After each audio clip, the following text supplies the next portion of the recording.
Et si je te disais que suivre Jésus, l'écouter, venir à l'église chaque dimanche, ne suffit pas pour entrer dans le royaume de Dieu?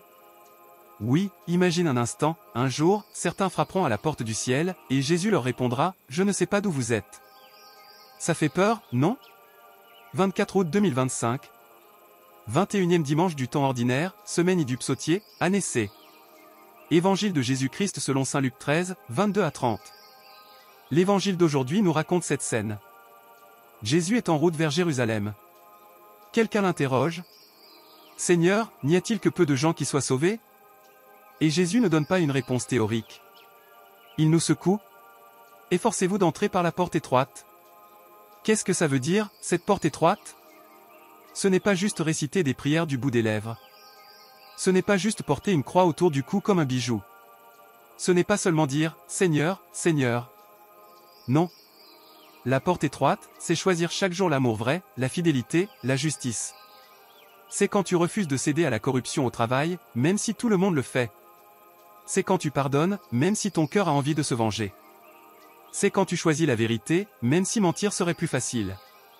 C'est quand tu restes fidèle dans ton mariage, dans tes engagements, même quand ça coûte. Mais attention. Un jour, dit Jésus, la porte sera fermée. Et certains frapperont, trop tard. Ils diront, « Mais Seigneur, j'étais à la messe. J'ai écouté tes enseignements sur YouTube. J'ai même chanté dans la chorale. » Et Jésus leur répondra, « Je ne sais pas d'où vous êtes. Éloignez-vous de moi, vous qui commettez l'injustice. » Mais voici la bonne nouvelle, et elle est magnifique. Jésus ajoute, « Des derniers seront premiers, et des premiers seront derniers. » Cela veut dire que même si tu te sens loin aujourd'hui, même si tu te crois indigne, même si tu portes encore des blessures, des péchés, des chutes, si tu décides maintenant d'entrer par la porte étroite, si tu marches dans la vérité, si tu choisis d'aimer, même dans la difficulté, alors Jésus t'assure une place à son festin éternel. Mon frère, ma sœur, ne remets pas à demain.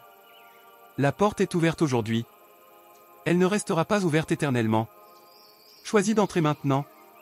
Efforce-toi. Persévère. Et tu verras, la joie de Dieu vaut tous les sacrifices du monde. Alors écoute bien. Cette parole n'est pas une menace. C'est une invitation urgente. Jésus ne veut pas te laisser dehors. Il veut t'accueillir dedans, dans son royaume. Acclamons la parole de Dieu. Je suis Muranselme. Si ce message a touché ton cœur, abonne-toi dès maintenant.